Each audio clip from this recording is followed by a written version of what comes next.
ನಮಸ್ಕಾರ ಸ್ನೇಹಿತರೆ, ನಮ್ಮ ಚಾನಲ್ಗೆ ನಿಮ್ಮೆಲ್ಲರಿಗೂ ಹೃತ್ಪೂರ್ವಕ ಸ್ವಾಗತ. ನಾಳೆ ಜುಲೈ 27ರಿಂದ ಶನಿ ಗ್ರಹ ವಕ್ರೀ ಚಲನೆಯನ್ನು ಆರಂಭಿಸುತ್ತಿದೆ. ಜ್ಯೋತಿಷ್ಯ ಸಂಪ್ರದಾಯದ ಪ್ರಕಾರ ಈ ಅವಧಿ ಸುಮಾರು 138 ದಿನಗಳವರೆಗೆ ಮುಂದುವರಿಯುತ್ತದೆ. ಅನೇಕರು ಈ ಸಮಯದ ಬಗ್ಗೆ ಕುತೂಹಲ ಮತ್ತು ಕೆಲವೊಮ್ಮೆ ಆತಂಕವೂ ಹೊಂದಿರುತ್ತಾರೆ. ಆದರೆ ಒಂದು ಪ್ರಶ್ನೆ, ಶನಿ ವಕ್ರಿ ಎಂದರೆ ಭಯಪಡಬೇಕೇ ಅಥವಾ ಇದು ಜೀವನವನ್ನು ಸರಿಪಡಿಸಿಕೊಳ್ಳುವ ಅವಕಾಶವೇ? ಇಂದಿನ ಈ ವಿಶೇಷ ವಿಡಿಯೋದಲ್ಲಿ ಕನ್ಯಾ ರಾಶಿಯವರಿಗಾಗಿ ಶನಿ ವಕ್ರಿಯ ಪರಿಣಾಮಗಳನ್ನು ವಿವರವಾಗಿ ತಿಳಿದುಕೊಳ್ಳೋಣ. ವೃತ್ತಿ, ಹಣಕಾಸು, ಕುಟುಂಬ, ವೈವಾಹಿಕ ಜೀವನ, ಆರೋಗ್ಯ, ವಿದ್ಯಾರ್ಥಿಗಳ ಭವಿಷ್ಯ ಮತ್ತು ಈ ಅವಧಿಯನ್ನು ಉತ್ತಮವಾಗಿ ಬಳಸಿಕೊಳ್ಳಲು ಅನುಸರಿಸಬಹುದಾದ ಆಧ್ಯಾತ್ಮಿಕ ಅಭ್ಯಾಸಗಳ ಬಗ್ಗೆ ಕೂಡ ತಿಳಿದುಕೊಳ್ಳುತ್ತೇವೆ. ಆದರೆ ಅದಕ್ಕೂ ಮೊದಲು ಒಂದು ಮುಖ್ಯ ಸೂಚನೆ. ಈ ವಿಡಿಯೋದಲ್ಲಿರುವ ಮಾಹಿತಿ ಚಂದ್ರ ರಾಶಿಯನ್ನು ಆಧರಿಸಿದ ಜ್ಯೋತಿಷ ಸಂಪ್ರದಾಯದ ಸಾಮಾನ್ಯ ವಿವರಣೆಯಾಗಿದೆ. ಪ್ರತಿಯೊಬ್ಬರ ವೈಯಕ್ತಿಕ ಜಾತಕ ವಿಭಿನ್ನವಾಗಿರುವುದರಿಂದ ಅನುಭವಗಳು ಬದಲಾಗಬಹುದು. ಆದ್ದರಿಂದ ಈ ಮಾಹಿತಿಯನ್ನು ಮಾರ್ಗದರ್ಶನವಾಗಿ ಪರಿಗಣಿಸಿ. ಹಾಗಾದರೆ ಸಮಯ ವ್ಯರ್ಥ ಮಾಡದೆ ವಿಡಿಯೋವನ್ನು ಆರಂಭಿಸೋಣ. ಸ್ನೇಹಿತರೆ, ಮೊದಲು ಶನಿ ವಕ್ರಿ ಎಂದರೇನು ಎಂಬುದನ್ನು ಸರಳವಾಗಿ ತಿಳಿದುಕೊಳ್ಳೋಣ. ಜ್ಯೋತಿಷದಲ್ಲಿ ಶನಿ ನಿಜವಾಗಿಯೂ ಹಿಂದಕ್ಕೆ ಚಲಿಸುವುದಿಲ್ಲ. ಭೂಮಿ ಮತ್ತು ಶನಿಯ ಪರಿಕ್ರಮಣ ವೇಗದ ವ್ಯತ್ಯಾಸದಿಂದ ಭೂಮಿಯಿಂದ ನೋಡಿದಾಗ ಶನಿ ಹಿಮ್ಮುಖವಾಗಿ ಚಲಿಸುತ್ತಿರುವಂತೆ ಕಾಣುತ್ತದೆ. ಈ ಗೋಚರ ಸ್ಥಿತಿಯನ್ನೇ ವಕ್ರಿ ಚಲನೆ ಎಂದು ಕರೆಯುತ್ತಾರೆ. ಜ್ಯೋತಿಷ ಸಂಪ್ರದಾಯದ ಪ್ರಕಾರ ಈ ಸಮಯವನ್ನು ಆತ್ಮ ಪರಿಶೀಲನೆ, ಜವಾಬ್ದಾರಿ, ತಾಳ್ಮೆ ಮತ್ತು ಶಿಸ್ತಿಗೆ ಹೆಚ್ಚು ಮಹತ್ವ ನೀಡುವ ಅವಧಿ ಎಂದು ಪರಿಗಣಿಸಲಾಗುತ್ತದೆ.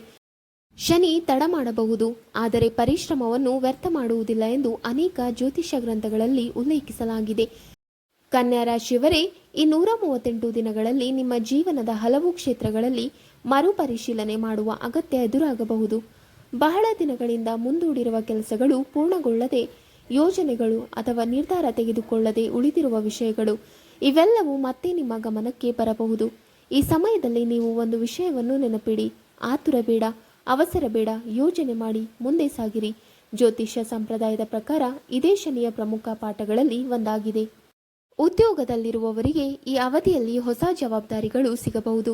ಕೆಲವರಿಗೆ ಪದೋನ್ನತಿಯ ನಿರೀಕ್ಷೆ ಇರಬಹುದು, ಇನ್ನು ಕೆಲವರಿಗೆ ಹೊಸ ಉದ್ಯೋಗದ ಅವಕಾಶ ಬರಬಹುದು.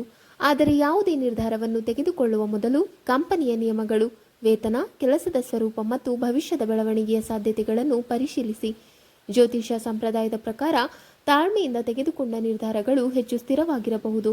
ವ್ಯಾಪಾರ ಮಾಡುವವರಿಗೆ ಹೊಸ ಪಾಲುದಾರಿಕೆಗಳ ಕುರಿತು ಚರ್ಚೆಗಳು ನಡೆಯಬಹುದು. ಹೊಸ ಯೋಜನೆಗಳು ಆರಂಭವಾಗಬಹುದು. ಆದರೆ ಮೌಖಿಕ ಮಾತಿನ ಮೇಲೆ ಮಾತ್ರ ಅವಲಂಬಿಸಬೇಡಿ. ಪ್ರತಿ ದಾಖಲೆ, ಒಪ್ಪಂದ ಮತ್ತು ಹಣಕಾಸಿನ ವಿವರಗಳನ್ನು ಪರಿಶೀಲಿಸಿ. ಕೆಲವರಿಗೆ ಹಳೆಯ ಬಾಕಿ ಹಣ ವಾಪಸ್ ಸಿಗುವ ಸಾಧ್ಯತೆಯೂ ಇರಬಹುದು ಎಂದು ಜ್ಯೋತಿಷ ಸಂಪ್ರದಾಯದಲ್ಲಿ ಹೇಳಲಾಗುತ್ತದೆ. ಆದಾಯ ಹೆಚ್ಚಾದರೂ ಅನಗತ್ಯ ಖರ್ಚುಗಳನ್ನು ನಿಯಂತ್ರಿಸುವುದು ಉತ್ತಮ. ಕುಟುಂಬದಲ್ಲಿ ಸಣ್ಣ ಭಿನ್ನಾಭಿಪ್ರಾಯಗಳು ಕಾಣಿಸಿಕೊಂಡರೂ ಅವನ್ನು ದೊಡ್ಡ ಸಮಸ್ಯೆಯನ್ನಾಗಿ ಮಾಡಬೇಡಿ. ಸಂಗಾತಿಯ ಮಾತನ್ನು ಕೇಳಿ, ಹಿರಿಯರ ಸಲಹೆಗೆ ಗೌರವ ನೀಡಿ.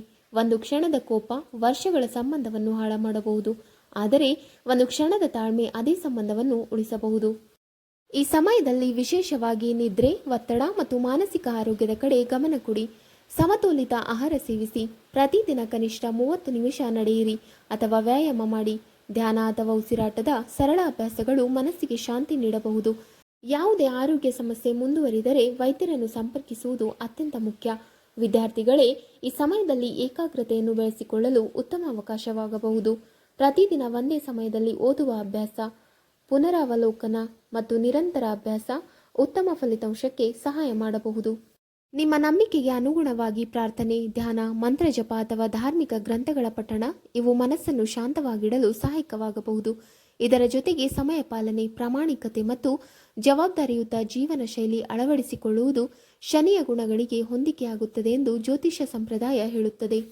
ಹಾಗಾದರೆ ಸ್ನೇಹಿತರೆ, 138 ದಿನಗಳು ಭಯಪಡುವ ಸಮಯವಲ್ಲ.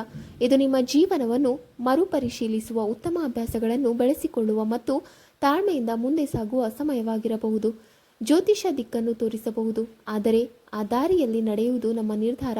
ಆದ್ದರಿಂದ ನಿಮ್ಮ ಮೇಲೆ ನಂಬಿಕೆ ಇಡಿ. ನಿಮ್ಮ ಕೆಲಸವನ್ನು ಪ್ರಾಮಾಣಿಕವಾಗಿ ಮಾಡಿ ಮತ್ತು ಪ್ರತಿದಿನ ನಿಮ್ಮ ಗುರಿಯ ಕಡೆ ಒಂದು ಹೆಜ್ಜೆ ಮುಂದೆ ಇಡಿ.